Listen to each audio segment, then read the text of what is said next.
Hello! If this video comes out on time, that means there's just about 2 weeks before I need to take my giant LED cube to EMF camp. And right now, the LED panels for that cube are on the Uccle Spain. It's not meant to be pronounced Uccle, it's meant to be pronounced O-O-C-L. That's more fun to say Uccle, so I'm going to keep saying Uccle. The Uccle Spain can fit about 24,000 20-foot containers on it, which is, it's not quite the biggest in the world, but it's firmly in the category of container ship that I like to call silly big. It arrived here in Felixstowe just this morning, and it has been on a month-long voyage from Singapore. I think it was somewhere else before Singapore. I'm not sure where the LED panels got added to the ship. I don't know. But anyway, it's here now, and the panels will be unloaded soon. Anyway, today is the 27th of June. Hopefully this video comes out on the 28th of June. I would like to be showing you the LED panels right now. In fact, I'd like to be showing you the whole cube. But since the LED panels are still on the Uccle Spain, I can't. Well, I suppose they could be on shore by now. I don't actually know. I've no way of knowing if they're on shore yet. It's unclear if they've started unloading. Given I can't show you the cube fully formed, I will at least show you that everything else is essentially ready for when the panels arrive.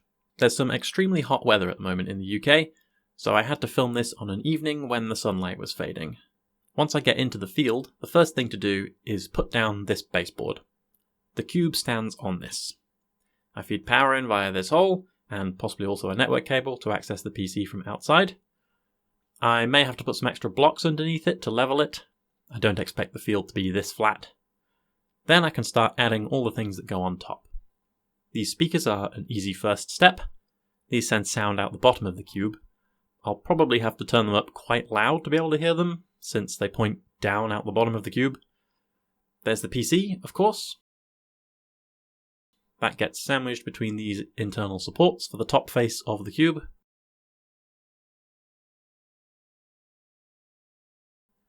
I can then wire up the speakers. I'm expecting the LED panels to run very hot, and the heatsinks are on the back of the panels, so to prevent the inside of the cube becoming an oven, I have to have this air conditioning unit here pumping the heat out of this hole in the bottom of the base. The condensate drain tube goes out a little hole in the bottom as well. Finally, for now, there's the edge pieces, which connect to the back of the PC with these cables. Now, since the LED panels are not here yet, as we've established, I can't actually show you this working. But there would be an edge piece here, here, here, here, here, here, here, and here. Behold! A cube. So hopefully I receive the panels very soon. I'm almost expecting that they will arrive only just in time, and I won't actually have any time to do a full test before taking it to the camp. That's my biggest worry. I've arranged to hire a large van to get me and the cube there.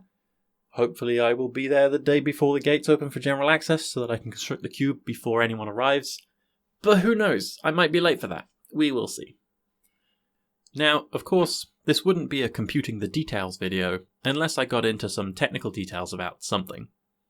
So how about I tell you about the wiring for the paddle switches? It is interesting, I promise. Let's get into the details. You might be thinking, Lex, there's only 3 connectors for the edge assemblies, but I count 8 edge assemblies. How are you going to plug all of those in? Well, I'm glad you asked. Well, actually, all I did was hypothesize that you were thinking that question. I'm not sure you are asking that question, but I'll answer it anyway. The simple answer is as follows. These 4 vertical switch assemblies all make the same transform happen on the cube for each paddle. You can chain them together, all physically wired into the same inputs, and it will behave correctly. Around the top edge, there's 2 pairs of edge assemblies. These also chain together. That's 1 set of 4 and 2 sets of 2 for a total of 3 sets of switches, each with 1 connector on the PC. But then, you ask me another question. But what if you accidentally install one of these edges upside down? They look quite symmetrical to me. If you are thinking that, well done, you are very observant.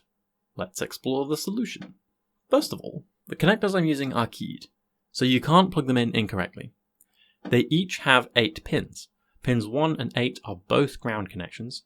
The other 6 pins are the switch connections. They are paired up such that if you reverse the order of the pins, the grounds are still both grounds, but the switch connections have rotated 180 degrees. This means that all I need is a small adapter that does this pin reversal, and I can add that inline between a pair of edge pieces to save me needing to physically remove an edge piece and rotate it 180 degrees.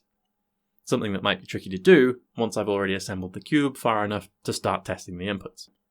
So, now there's a question of how many of these reversal adapters I will need to make sure I have enough. Let's start with the 2 chains of 2 edges. Those are easy to analyze. There's 2 ways to install each edge piece. They have 180 degrees rotational symmetry in that regard. Let's assume that I have an equal chance of installing any given edge in each of its 2 possible orientations. This means I have a 50% chance of needing a reversal adapter for each of the pairs of 2 edges. We can derive that number from the fact that we can always choose one edge and assume that edge is oriented correctly, and thus the other edge has a 50% chance of being in the same orientation as the correct edge. Really? I hear you ask through the screen and backwards in time like some kind of fantasy movie mage. But surely you could get the first one the wrong way, and the second one the opposite way to that, requiring 2 adapters. Nope, that's impossible, for 2 reasons. 1. If that was the case, I would simply plug the other edge in and call that the first edge. And 2, the actual mapping from inputs to cube operations is determined empirically during the calibration step in the software, after assembly, but before the game runs. You'll notice that these 3 connectors are not labelled at all. The computer doesn't know about the exact wiring, and it doesn't care. In fact, I could even randomly pick a single pin from one of these connectors and swap it with another pin in another connector, and still the calibration would work.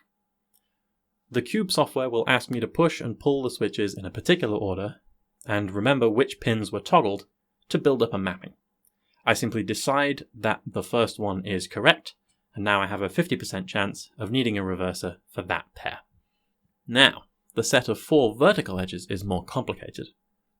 All the same assumptions from before still stand. We can choose one of these 4 edges as we please to be the first one and deem it to be correct. There's a new constraint here though. The cables are not long enough to connect one edge to the opposite corner. That means that if we get this pattern of orientations, then we need to have 3 reversal adapters. Ideally, I would connect across the long diagonal, then use one reverser and connect across the other long diagonal. But the cables aren't that long. But Lex, you yell at me through time and space. Didn't you make these cables yourself? Couldn't you have just made them a little bit longer? Anyway, moving on to the probability analysis. The maximum number of reversal adapters I need for these 4 edges is 3. Plus, I might need 1 for each of the top pairs. That's a worst case total of 5. But, how likely is that really? Can I get away with only making 4? But Lex, I hear your persistent queries yet again through the time rift that I'm getting more and more tempted to close. These are easy enough to make, right? Just make 5 and then you'll certainly have enough. Anyway, back to the probability analysis. There's a bunch of possible combinations to consider here, and they reduce in some interesting ways. First of all, I can choose where to start with the connections and what direction to go in. Each edge can only have 2 connections to it, so I can't split off in multiple directions.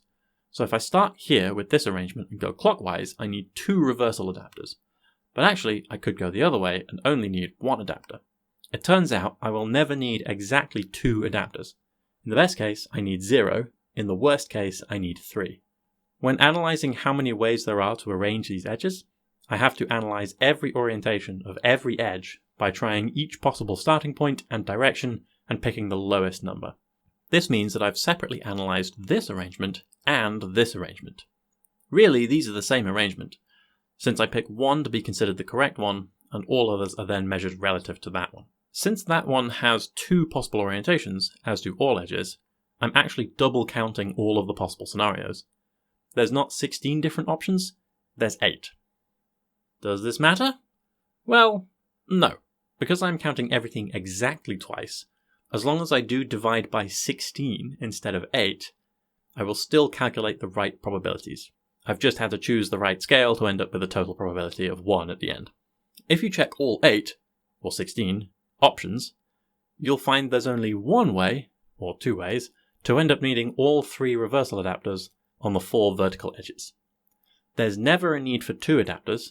There's one way, or 2 ways, to need no adapters at all, and the remaining 6 ways, or 12 ways, require only a single reversal adapter. So, to end up needing the maximum of 5 adapters across the whole cube, that's a 1 in 8 chance, and a 1 in 2, and another 1 in 2. That's a 1 in 32 chance. Okay, yeah, that kind of is quite likely, actually. There's a 3 in 32 chance of needing at least 4 adapters, which is vastly less likely than the almost 1 in 3 chance of needing at least 3 of them. There's a 97% chance of needing at least 1, so I should certainly make at least 1. I think the conclusion I've come to is that I should just make 5. It's good to have backups anyway. Why did I bother analysing this? I'm not sure. Anyway, thanks to those who've donated via Patreon, I have now made the plaque with the names of all the people who have significantly financially supported this project or helped with its construction somehow. If you're thinking, ooh, having my name on a giant cube is the kind of thing I like, well, it's too late this time. That window has closed. But don't let that stop you from supporting me on Patreon or YouTube. Hopefully my next video will be one where I show you a fully assembled, fully working cube, probably from a field near a castle in Herefordshire.